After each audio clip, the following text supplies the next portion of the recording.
সূরা আল হাশর। أعوذ بالله من الشيطان الرجيم بسم الله الرحمن الرحيم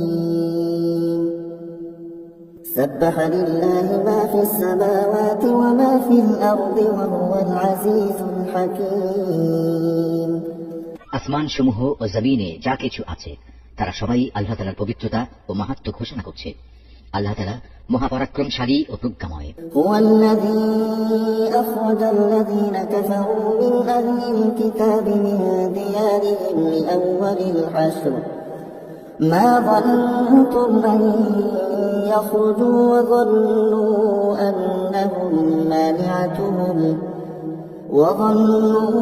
أنهم مانعتهم حصونهم من الله فأتاهم الله من حيث لم يحتسبوا وقذف في قلوبهم الرعب يخربون بيوتهم بأيديهم وأيدي المؤمنين فاعتبروا يا أولي الأبصار তিনি হচ্ছেন সেই মহান সত্তা যিনি আহলে কিতাবদের মাঝে যারা আল্লাহকে অস্বীকার করেছে তাদের প্রথম নির্বাসনের দিনেই তাদের নিজ বাড়িঘর থেকে বের করে দিয়েছিলেন। অথচ তোমরা তো একথা কল্পনাও করনি যে ওরা কোনোদিন এ শহর থেকে বেরিয়ে যাবে। তারা নিজেরাও চিন্তা করেনি। তারা তো বরং ভেবেছিল তাদের দুর্ভেদ্য দুর্গগুলো তাদের আল্লাহ তাআলার বাহিনী থেকে বাঁচিয়ে দেবে। কিন্তু তাদের উপর এমন একদিক থেকে আল্লাহর পাকড়াও এসে তাদের ধরে ফেলল যা ছিল তাদের কল্পনার বাইরে। আল্লাহ সে পাকড়াও তাদের অন্তরে প্রচন্ড ভীতির সঞ্চার করল। ফলে তারা নিজেদের হাত দিয়েই এবং কিছু কিছু ক্ষেত্রে মোমেনদের হাত দিয়ে নিজেদের বাড়িঘর ধ্বংস করে দিল। অতএব হে চক্ষুষ্মান ব্যক্তিরা, এদের নির্বাসনের ঘটনা থেকে তোমরা শিক্ষা গ্রহণ করো। ولولا أن كتب الله عليهم الجلاء لعذبهم في الدنيا ولهم في الآخرة عذاب النار যদি আল্লাহ তাআলা ওদের উপর নির্বাসিত করার সিদ্ধান্ত বসিয়ে না দিতেন তাহলে আগের জাতিসমূহের মতো তিনি তাদের এ দুনিয়ায় রেখেই কঠোর শাস্তি দিতে পারতেন। অবশ্য তাদের জন্য পরকালে জাহান্নামের আগুন তো প্রস্তুত রয়েছেই।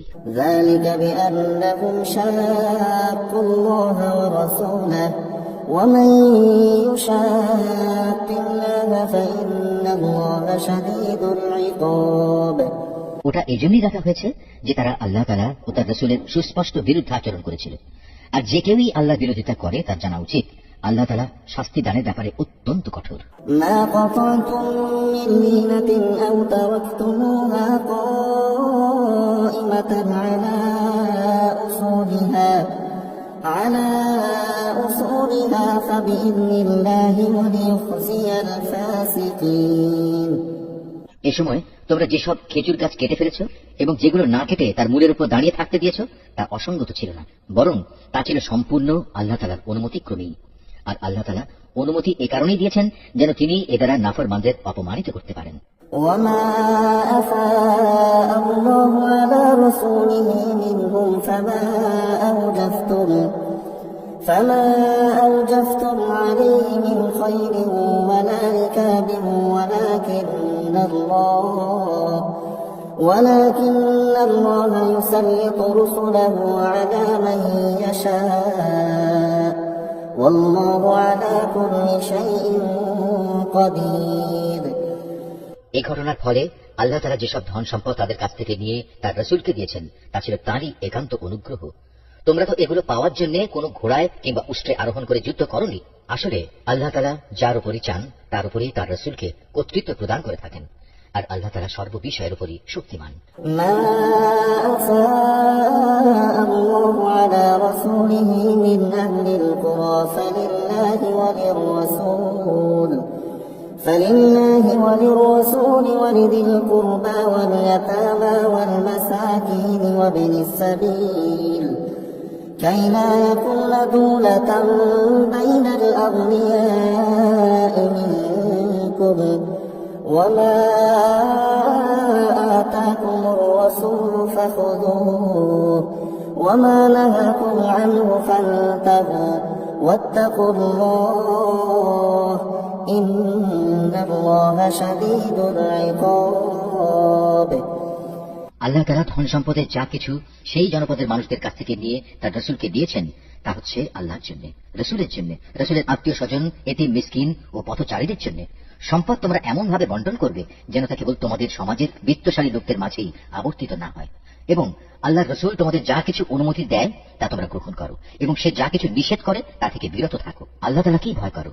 অবশ্যই আল্লাহ তাআলা কঠোর শাস্তিদাতা। للفقراء المهاجرين الذين أخرجوا من ديارهم وأموالهم يبتغون فضلا من الله ورضوانا وينصرون الله ورسوله أولئك هم الصادقون। এ সম্পদ সেসব অভাবগ্রস্ত মুহাজিরদের জন্য যাদের আল্লাহর উপর ঈমানের কারণেই নিজেদের ভিটে মাটি ও সহায় সম্পদ থেকে উচ্ছেদ করে দেওয়া হয়েছে, অথচ এই লোকগুলো আল্লাহর অনুগ্রহ ও তার সন্তুষ্টি হাসিল করতে চায়। আল্লাহ তাআলা ও তার রাসূলের সাহায্য সহযোগিতায় তৎপর থাকে। মূলত এই লোকগুলোই হচ্ছে সত্যাশ্রয়ী। والذين تبوأوا الدار والإيمان من قبلهم يحبون من هاجر إليهم ولا يجدون في صدورهم حاجة مما أوتوا ويؤثرون على أنفسهم ولو كان بهم خصاصة ومن يوق شح نفسه فأولئك هم المفلحون। এই সম্পদে তাদেরও অংশ রয়েছে যারা মুহাজিরদের আগমনের আগ থেকেই এই জনপদকে নিজেদের নিবাস বানিয়েছিল, এবং যারা এদের আসার আগেই ঈমান এনেছিল। তারা ওদের অত্যন্ত ভালোবাসে যারা হিজরত করেছে। রাসূলের পক্ষ থেকে তাদের মুহাজির সাথীদের যা কিছু দেয়া হয়েছে সে ব্যাপারে তারা নিজেদের অন্তরে তার কোন রকমের প্রয়োজন অনুভব করে না। শুধু তাই নয়, তারা তাদের মুহাজির সাথীদের প্রয়োজনকে সর্বদাই নিজেদের প্রয়োজনের উপর অগ্রাধিকার দেয়, যদিও তাদের নিজেদেরও অনেক অভাবগ্রস্ততা রয়েছে। আসলে যাদের মানসিক কৃপণতা সংকীর্ণতা থেকে বাঁচিয়ে রাখা হয়েছে তারাই হচ্ছে সফলকাম। والذين جاءوا من بعدهم يقولون ربنا اغفر لنا ولإخواننا الذين سبقونا بالإيمان ولا تجعل في قلوبنا غلا للذين آمنوا ربنا إنك رؤوف رحيم। সে সম্পদ তাদের জন্য যারা তাদের মুহাজির ও আনসারদের পরে এসেছে। এরা সব সময় বলে, হে আমাদের মালিক, তুমি আমাদের মাফ করে দাও।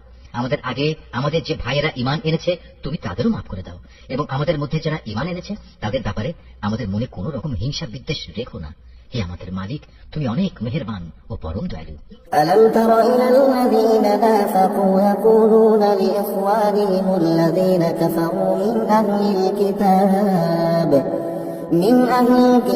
لئن أخرجتم لنخرجن معكم ولا نطيع فيكم أحدا أبدا وإن قتلتم لننصرنكم والله يشهد إنهم لكاذبون।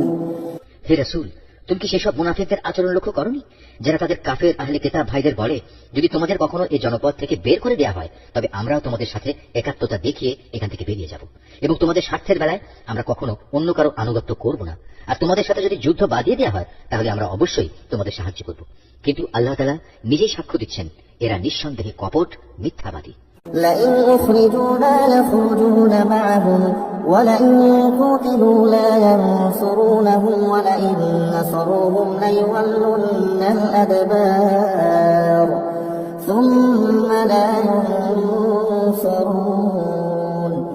সত্য কথা হচ্ছে, যদি তাদের বের করেই দেয়া হয় তাহলে এরা কখনো তাদের সাথে বের হবে না। আবার যুদ্ধে আক্রান্ত হলে এরা তাদের কোনো প্রকার সাহায্য করবে না। যদি এরা সাহায্য তাদের করেও তবু নিঃসন্দেহে এরা পৃষ্ঠ প্রদর্শন করবে। অতঃপর এ লোকদের আর কোনো উপায়ই কোনো সাহায্য করা হবে না। لأنتم أشد رهبة في صدورهم من الله ذلك بأنهم قوم لا يفقهون।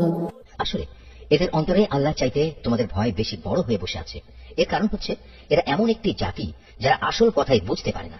لا يقاتلونكم جميعا إلا في قرى محصنة أو من وراء جدر بأسهم بينهم شديد تحسبهم جميعا وقلوبهم شتى ذلك بأنهم قوم لا يعقلون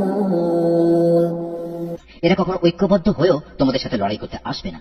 যদি করেও তা করবে অবশ্য কোন সুরক্ষিত জনপদের ভেতরে বসে অথবা নিরাপদ পাঁচিলের আড়ালে থেকে। আসলে তাদের নিজেদের পারস্পরিক শত্রুতা খুবই মারাত্মক। তুমি তো এদের মনে করো এরা ঐক্যবদ্ধ, কিন্তু মোটেই তা নয়। এদের অন্তর হচ্ছে শতথা বিচ্ছিন্ন, কেননা এরা হচ্ছে নির্বোধ সম্প্রদায়। كمثل الذين من قبلهم قريبا ذاقوا وبال أمرهم ولهم عذاب أليم এদের অবস্থাও সেই আগের লোকদের মতো, যারা মাত্র কিছুদিন আগে নিজেদের কৃতকর্মের পরিণাম হিসেবে বিতাড়িত হবার শাস্তি ভোগ করেছে। তাছাড়া পরকালেও এদের জন্য কঠিন আযাব রয়েছে। كمثل الشيطان إذ قال للإنسان اكفر فلما كفر قال إني بريء منك إني أخاف الله رب العالمين এদের আরেকটি তুলনা হচ্ছে শয়তানের মতো।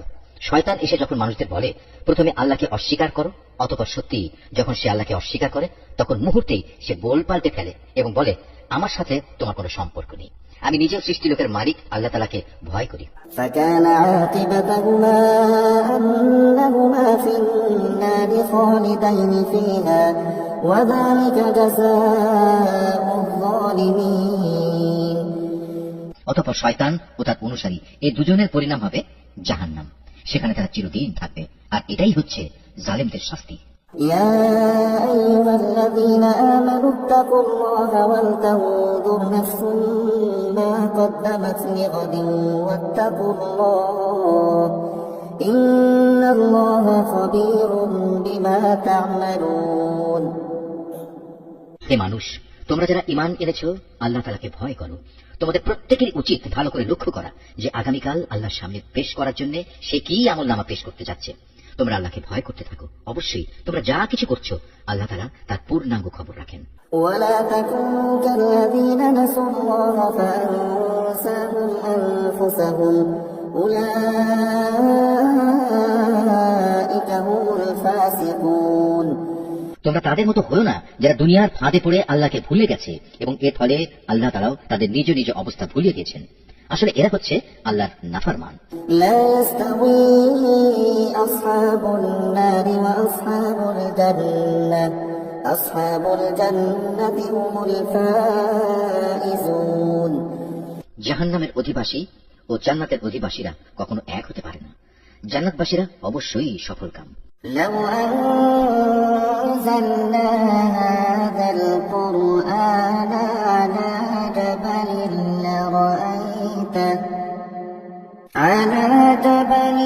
لرأيته خاشعا متصدعا من خشية الله وتلك الأمثال نضربها للناس لعلهم يتفكرون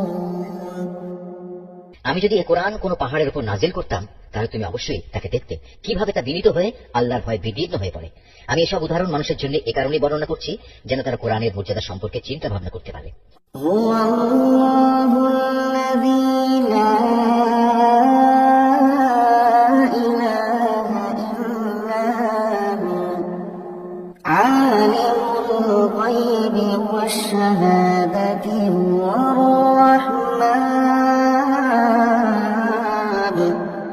هو الرحمن الرحيم তিনি আল্লাহ তাআলা, তিনি ছাড়া কোনো মাবুদ নেই। দেখা অদেখা সব কিছুই তাঁর জানা। তিনি দয়াময়, তিনি করুণাময়। هو الله الذي لا إله إلا هو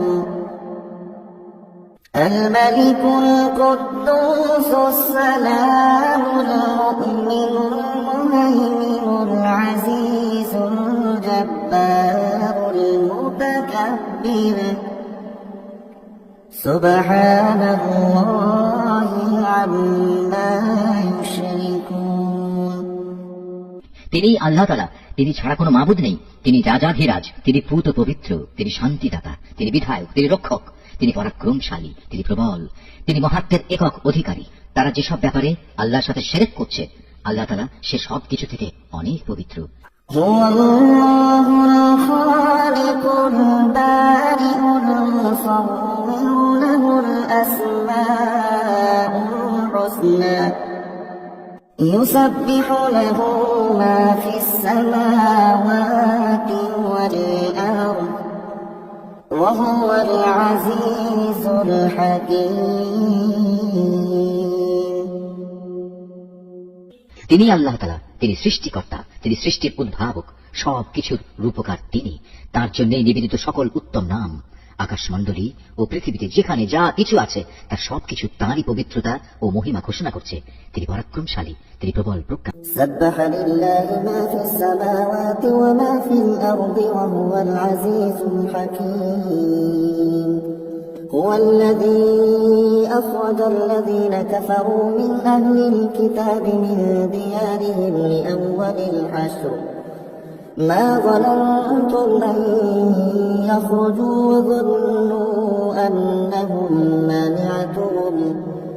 وظنوا أنهم مانعتهم حصونهم من الله فأتاهم الله من حيث لم يحتسبوا وقذف في قلوبهم الرعب يخربون بيوتهم بأيديهم وأيدي المؤمنين فاعتبروا يا أولي الأبصار ولولا أن كتب الله عليهم الجلاء لعذبهم في الدنيا ولهم في الآخرة عذاب النار ذلك بأنهم شاقوا الله ورسوله ومن يشاق الله فإن الله شديد العقاب ما قطعتم من لينة أو تركتموها قائمة على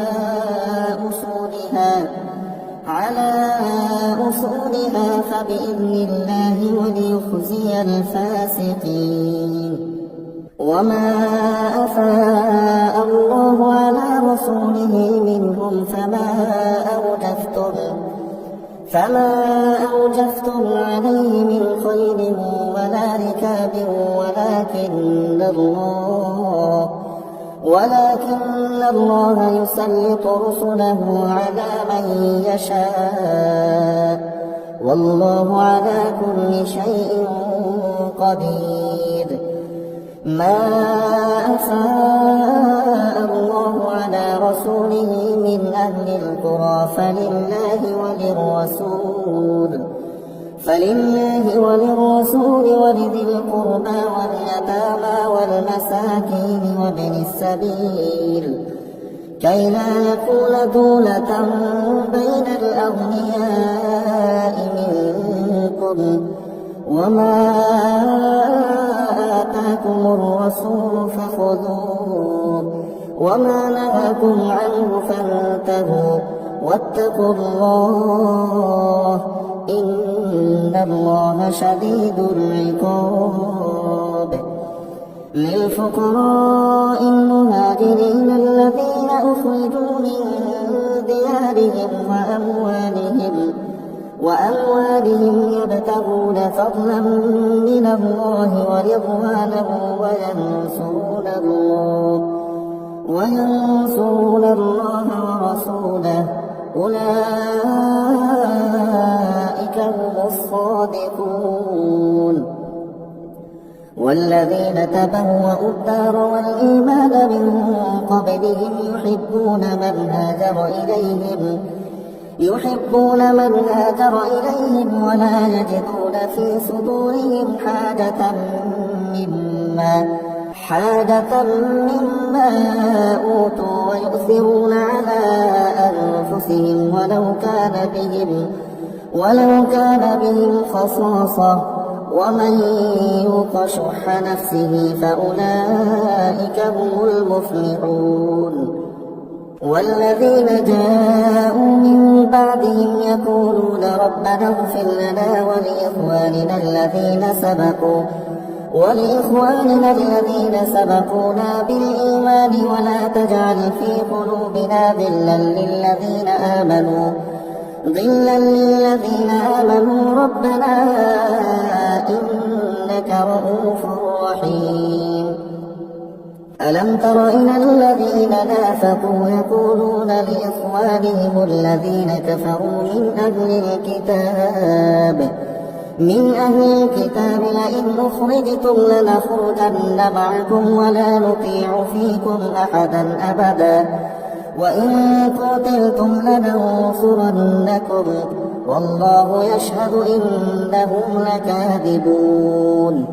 لئن أخرجوا لا يخرجون معهم ولئن قتلوا لا ينصرونهم ولئن نصروهم ليولن الأدبار ثم لا ينصرون. لأنتم أشد رهبة في صدورهم من الله ذلك بأنهم قوم لا يفقهون. لا يقاتلونكم جميعا إلا في قرى محصنة أو من وراء جدر بأسهم بينهم شديد تحسبهم جميعا وقلوبهم شتى ذلك بأنهم قوم لا يعقلون. كمثل الذين من قبلهم قريبا ذاقوا وبال أمرهم ولهم عذاب أليم. كمثل الشيطان إذ قال للإنسان اكفر فلما كفر قال إني بريء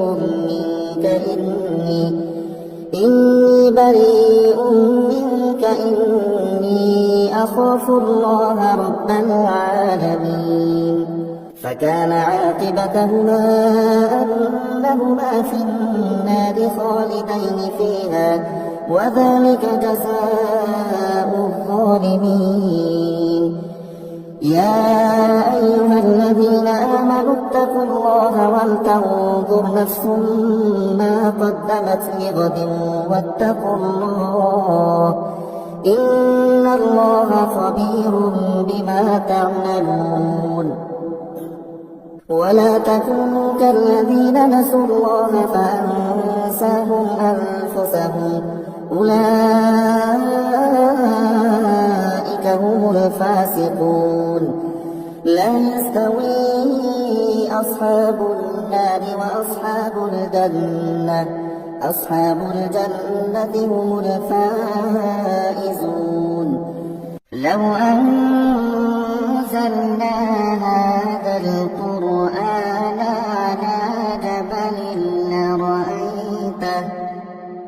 على جبل لرأيته خاشعا متصدعا من خشية الله وتلك الأمثال نضربها للناس لعلهم يتفكرون. هو الله الذي لا إله إلا هو عالم الغيب والشهادة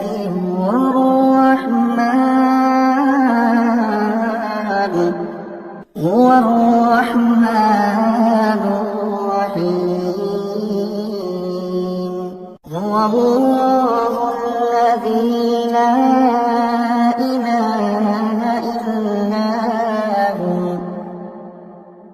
الملك القدوس السلام المؤمن المهيمن العزيز الجبار المتكبر سبحان الله عما يشركون. هو الله الخالق البارئ المصور له الأسماء يسبح له ما في السماوات والأرض وهو العزيز الحكيم